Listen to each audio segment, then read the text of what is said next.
Program PPK dalam jabatan pendaftaran calon peserta seleksi kemampuan akademik tahun 2022 program PPK dalam jabatan telah dibuka. Jika ada informasi seperti ini, NUPTK tidak valid, data NUPTK tidak ditemukan pada arsip NUPTK.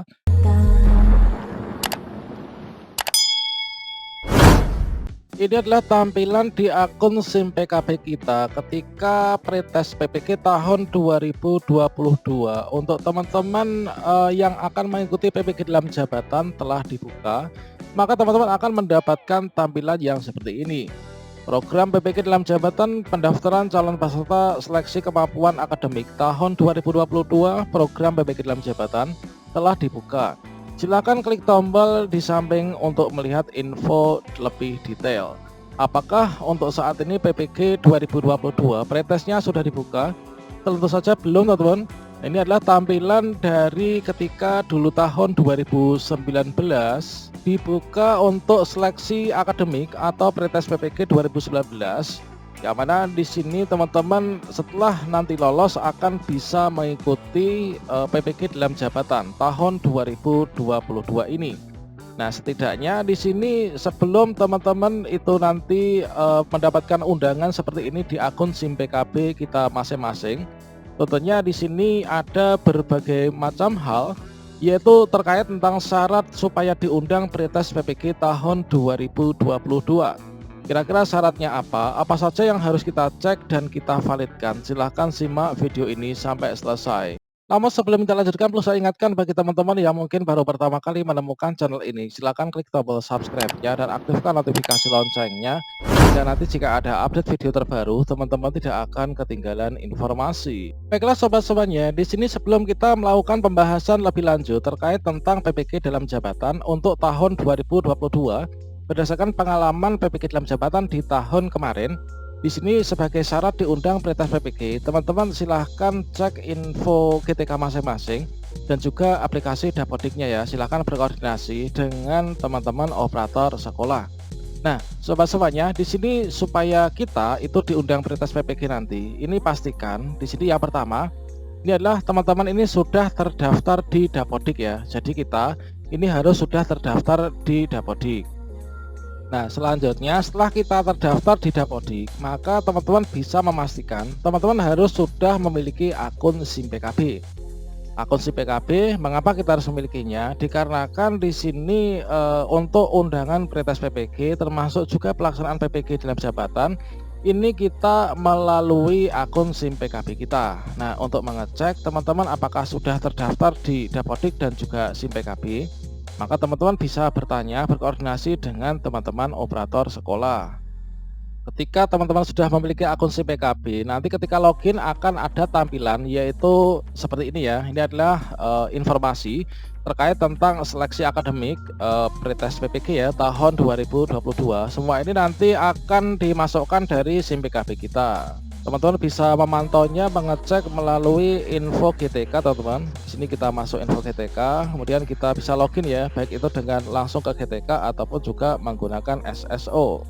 Nah, di sini kalau misalkan kita menggunakan SSO Dapodik, nah di sini di ptk.datadik.kemdikbud.go.id, teman-teman pastikan di sini pada bagian riwayat pendidikan. Nah, ini riwayat pendidikan teman-teman harus sudah memiliki ijazah yang linear ya.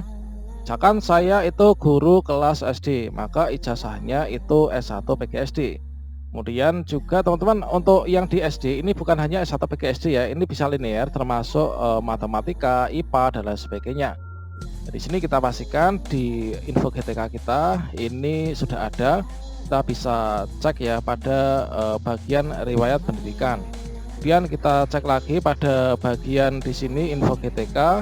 Ini untuk persyaratan yang lain, ini adalah berikutnya kita memiliki nomor unik pendidik dan tenaga kependidikan atau NUPTK.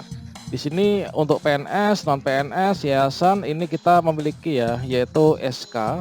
Kalau misalkan SK untuk teman-teman yang PNS atau CPNS, SK-nya dari PPK atau Pejabat Pembina Kepegawaian.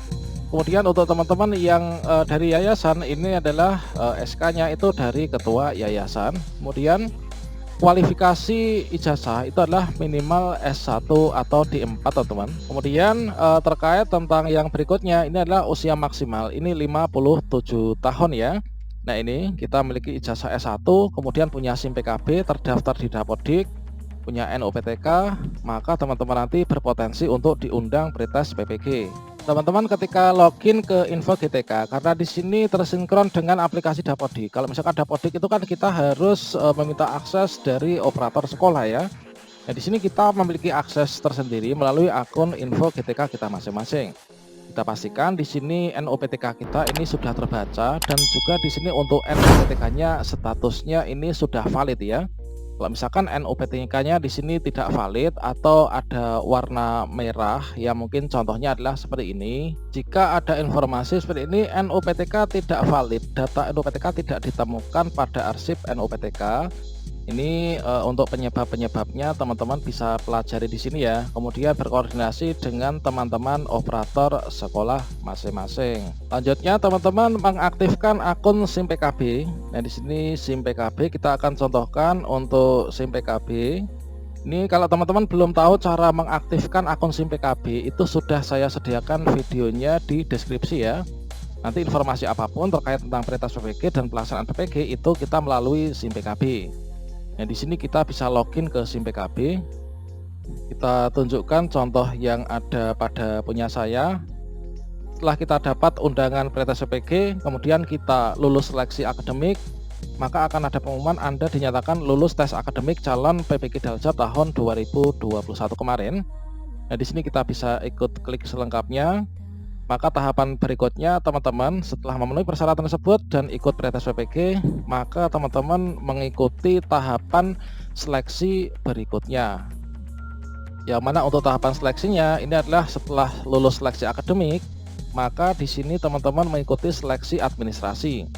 Kalau misalkan kemarin ada yang bertanya, yaitu telah lulus seleksi akademik atau pretest namun lupa tidak mengikuti seleksi administrasi, dikarenakan kawan kita itu tidak selalu memantau akun SIM PKB-nya, teman-teman nanti silahkan ikut pretest PPG berikutnya ya. Di tahun ini insya Allah nanti ada sekitar bulan Maret atau bulan 3. Nah ini setelah seleksi akademik, seleksi administrasi, ini dengan cara apa? Dengan cara ini kita itu mengupload pemberkasan ya. Nah ini sudah diblok, ini punya saya karena sudah lulus PPG kemarin teman-teman. Nah ini untuk tampilannya kita udah nggak bisa punya akses. Nah seleksi administrasi ini adalah kita mengupload berkas-berkas ya, termasuk SK penugasan dan lain sebagainya. Itu sudah lengkap saya berikan pada video saya sebelumnya, pada playlist informasi kepegawaian atau tutorial PPG. Kemudian kita konfirmasi kesediaan, kita ditempatkan di LPTK mana. Untuk nah ini udah diblok juga. Untuk kita itu nanti PPG-nya di kampus mana. Kemudian kita ditetapkan dan kita lapor diri. Ini udah selesai. Kalau misalkan sudah, maka teman-teman nanti bisa mengunduh materi ya, kemudian ikut PPG dalam jabatan. Nah kalau misalkan teman-teman belum lulus di seleksi akademik, maka teman-teman nanti tampilannya itu adalah teman-teman belum lolos ya. Ini adalah tampilan ketika teman-teman belum lolos pretest PPG, Anda dinyatakan tidak lulus tes akademik calon peserta PPG Daljab. Maka teman-teman ketika nanti sudah muncul tampilan untuk pretest PPG seperti ini, silahkan teman-teman langsung belajar saja supaya nanti pada pretest PPG atau seleksi kemampuan akademik teman-teman bisa lolos ya, dan juga ikut PPG, bisa ikut PPG tahun 2022 ini. Nah di sini kita contohkan untuk tahapan-tahapan PPG. Ini adalah dari teman-teman untuk PPG Daljab. Ini guru dalam jabatan yang belum memiliki sertifikat pendidik dan lulus seleksi akademik ya. Ini teman-teman. Kemudian nanti kita ikut teman-teman lulus seleksi administrasi, upload berkas tadi, pemberkasan, kemudian konfirmasi kesediaan, kemudian penetapan calon mahasiswa PPG Daljab, kemudian teman-teman lapor diri, kemudian kita masuk pada proses ya. Prosesnya mulai dari pendalaman materi, kemudian pengembangan perangkat pembelajaran, uji komprehensif, kemudian PPL, dan juga UKM PPG. Kalau misalkan teman-teman ikut UKM PPG lulus, terdiri dari UP dan juga UKIN, maka teman-teman bisa mendapatkan sertifikat pendidik dan sudah menyandang gelar guru profesional. Demikian sobat semuanya, semoga bermanfaat ya. Semoga teman-teman lolos seleksi akademik atau pretest PPG tahun 2022 ini. Demikian informasi ini, semoga bermanfaat. Wassalamualaikum warahmatullahi wabarakatuh.